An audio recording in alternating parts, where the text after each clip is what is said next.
Yo, what's going on guys, Arekkz here and welcome back to another Division video, and oh my gosh am I hyped today. This video that you're about to see is quite possibly one of the best Division videos we have had in a very long time. Basically today, this morning in fact, GameSpot Italy leaked this Division trailer. It wasn't supposed to go out. I did see it, but I didn't make a video on it simply because, out of respect for Ubisoft and Massive, I wasn't going to cover a video that wasn't officially supposed to be out. However, they have now uploaded it. You can find a link to the official trailer in the description box down below. The trailer is called Agent Journey, and it basically ties together a lot of questions we've had. As you guys know, up until now, we put out a lot of videos. Most of the gameplay we've seen has been in the dark zone. We've seen very short snippets in sort of like the open world, typically 20-30 second videos like on blog posts or anything. But this video here contains a lot of good stuff. It's got cutscenes, it's got open world, it's got loads and loads of new things, it answers a lot of questions we've had. So in short, I'm here to break it all down for you. I don't want to waste any more time because it is a 3-minute trailer, but there's a lot of stuff to talk about, so this is probably going to be quite a long video. Either way, sit back, enjoy this, and let's get started. When you first joined the Division, what were you expecting? I'm sure they told you about the sacrifices you'd make. Things you might have to do one day. But none of us could have ever predicted this.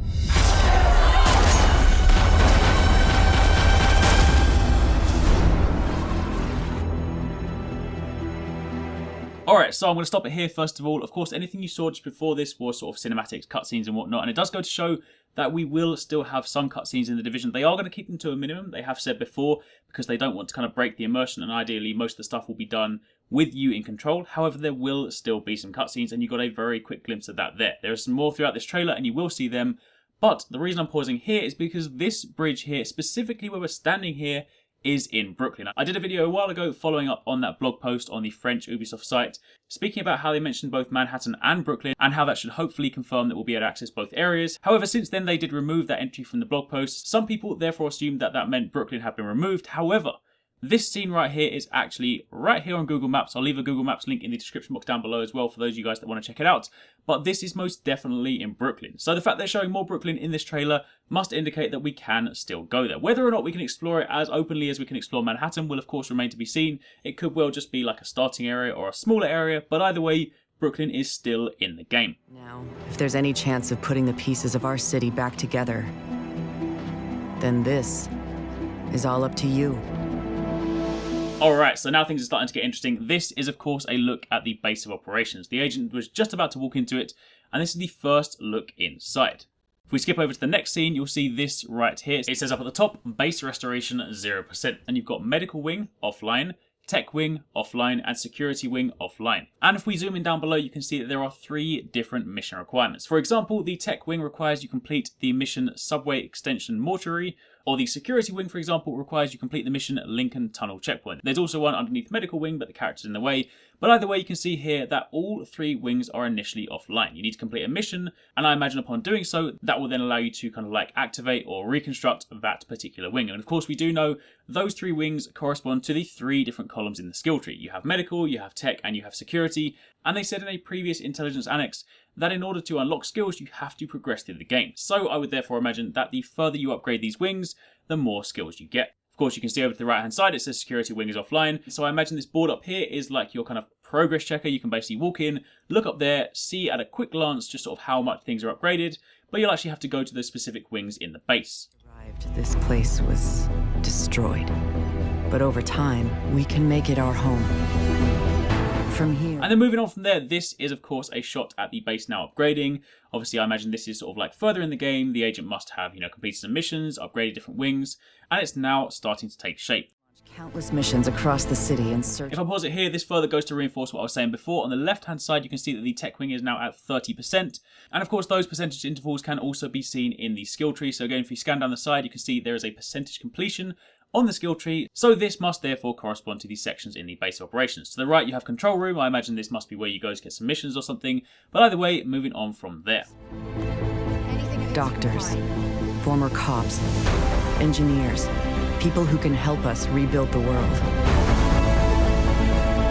Now stopping here for a minute, this is something completely new. This is something we have heard nothing about, but this on the left hand side says K9 unit. Now if I'm going to offer up my opinion on what I think this could be, it could well be Given that it's blue, I would imagine it's tied to security, and if you remember on that French blog post, they also had descriptions for the actual wings. It's not just sort of like a passive thing that is tied to upgrading skills, they also have wider effects. So for example, upgrading the medical thing is for healing people in the city, upgraded security supposedly bolsters, like reinforcements and things, so I would imagine therefore you might see more police patrolling around the area, and of course technology will have its purpose. But the fact that this is blue and it's tied to security, I'm therefore going to hazard a guess that what it could be is that when you actually upgrade the canine units, you might find that patrols of, say, NPC police officers, you might find them wandering around the area to protect civilians, they might also have canines. I honestly think that's more likely than us actually having a dog companion, simply because the people you have at your side are always going to be human players. You will either be playing this game solo or you'll be playing it with friends. You won't have like AI teammates that will be there just like shooting alongside you. So the chances of actually having a dog, given that we haven't seen any to date, I think are pretty slim. So this is probably something more tied to NPCs, but either way, that is definitely something new. Out there, you'll need all your training and equipment. Now, this one here, I want to pause for a second because the top left-hand corner is really, really interesting. You see up there it says Bounty Iceman. Now, one of the things I said before when I was talking about the end game for the Division and kind of like speculating about, things that I think could be in there and things that I think should be in there, one of the things I did say that I wanted to see were things like bounties. Because of course we know we have missions, we have medical missions, we have security missions, we have tech missions. But on top of that, you want activities that maybe they kind of crop up on a weekly basis, maybe they crop up daily. Either way, things that aren't necessarily single completion. You finish a mission, you don't really necessarily have a need to go back and do it again. But bounties, for example, it could be something like we log in every morning and there are new bounties and new targets for us to go and find. Either way, this is pretty exciting. We don't know yet how these are implemented. We don't know whether there are still a finite number of these or whether these are recurring daily or weekly events. But either way, this is something new. With every battle won, you'll become stronger.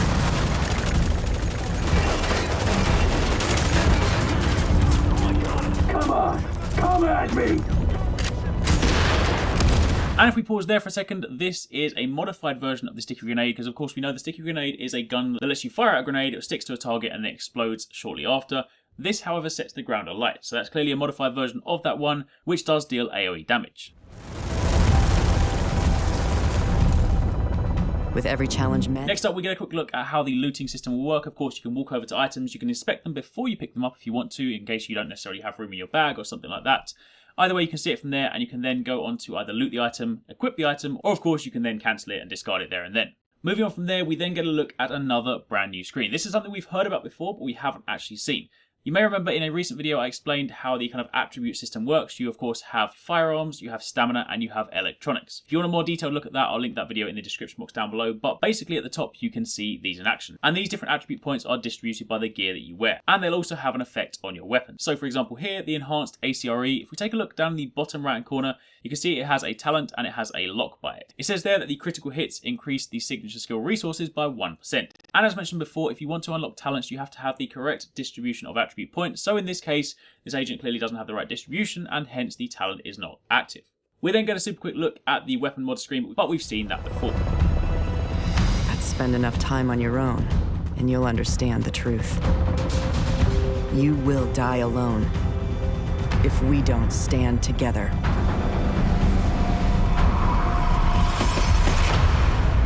Other agents have set up safe houses throughout the city. Now this is another interesting thing. It seems, from the gameplay we've seen so far, that the base of operations appears to be like a personal thing you wander around yourself. You didn't really sort of see any other agents roaming around there. I assume they were just NPCs. However, in this particular situation, these are referred to as sort of like checkpoints or like, like mini bases that agents set up. And you can see here, there are 6 agents in total. Now we know that the team size in the Division is 4. So of course this is larger than one group. But it clearly goes to show that the game does have social spaces where you can interact with other agents. Maybe this is a form of matchmaking. Perhaps you can go there, look at the players, see what gear they've got, talk to them and say, do you want to party up? I need some help on a mission. Or maybe it's just a way for everyone to meet up and go and refresh their supplies. Because of course, if you look at the back, there appears to be an NPC there, maybe like a merchant where you can go and buy things. Maybe that's weapons or armor or anything like that. So this is a pretty cool thing. I do think, however, despite the fact that it said these were set up by agents, I do still think these are NPC run and not necessarily like player bases, because otherwise you're going to have these popping up left, right and center. But either way, it's still pretty cool. With them and work together.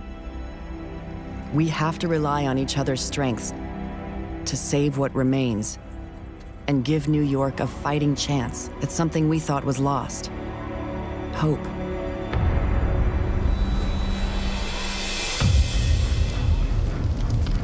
We need... Now, stopping here for a second, you can firstly see if we zoom up to the top left, they are on a tech mission because you have that sort of yellow lightning bolt there. But also if you look down below, it says Contaminated Zone required filter 1. I mentioned this before in a video I spoke about explaining contaminated zones, but this just goes to show they are near a level 1 contaminated area. And this is also a really cool shot of the underground. Together and combine our skills. We each have a role to play in this fight.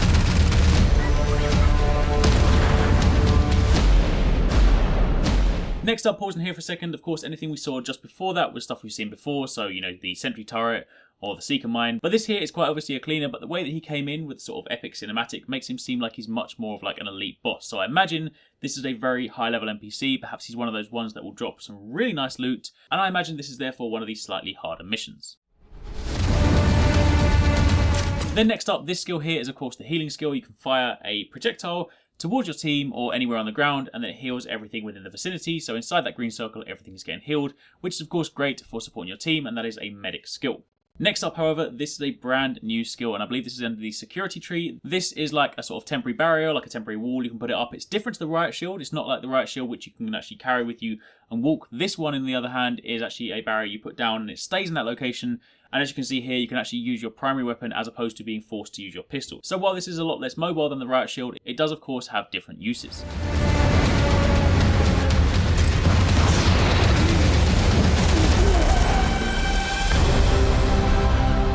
And of course, if you were looking for a direct comparison, this is of course the riot shield. For a reason. Make no mistake. We are taking this city back.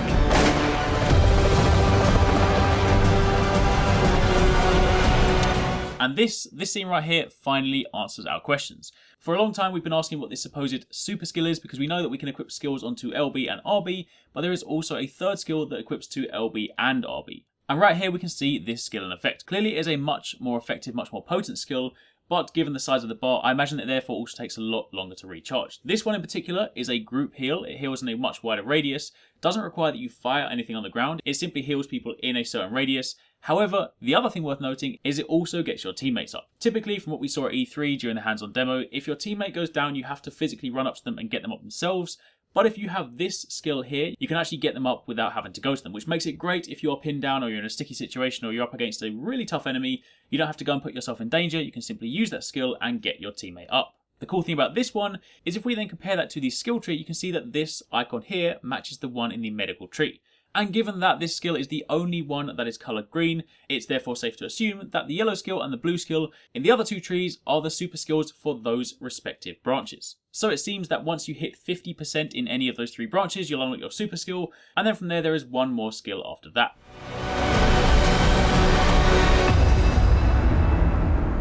And on your journey, you will find a place beyond those walls. A dark zone where greed and fear corrupts, and no one can be trusted. And then this one right here, this is a big one. This is a question that a lot of people have been asking. People have said that while we do know it is a third-person shooter, people have asked that when you use a sniper rifle or a weapon with a high zoom scope, will it put you in first person or will you need to snipe in third person? And this answers that question. You can clearly see here, they have what I assume is a high zoom or a sniper scope, and they are clearly aiming down sights. So that's some nice confirmation for you. This fight is only the beginning. And that is pretty much it. Now, yes, there was a hell of a lot of stuff to talk about in that trailer, and there may have been a few things that I missed. I'm going to go back through with a fine-tooth comb, and it may well be that in the next few days I do some more videos talking about anything else. But for the time being, that was a semi-quick overview of some of the stuff that was in that video. Let me know what you guys think down below. I, for one, didn't think it was possible to be even more hyped for this game, but watching this trailer got me so hyped. If you do want to see it without me talking over the top, again, remember you can find a link to it in the description box down below. But one last thing before I go, I actually want to let you guys know that tomorrow I'm flying out to Malmo in Sweden to go hands-on with the Division to hopefully get some information for you guys. And then when I come back, provided there isn't some kind of NDA that I'm not allowed to talk about, then hopefully I can give you guys even more information. Either way, for the time being, that is it. Again, if you guys did enjoy it, then a like would be super appreciated. Thank you very much for watching. Take it easy. Catch you next time. Peace out.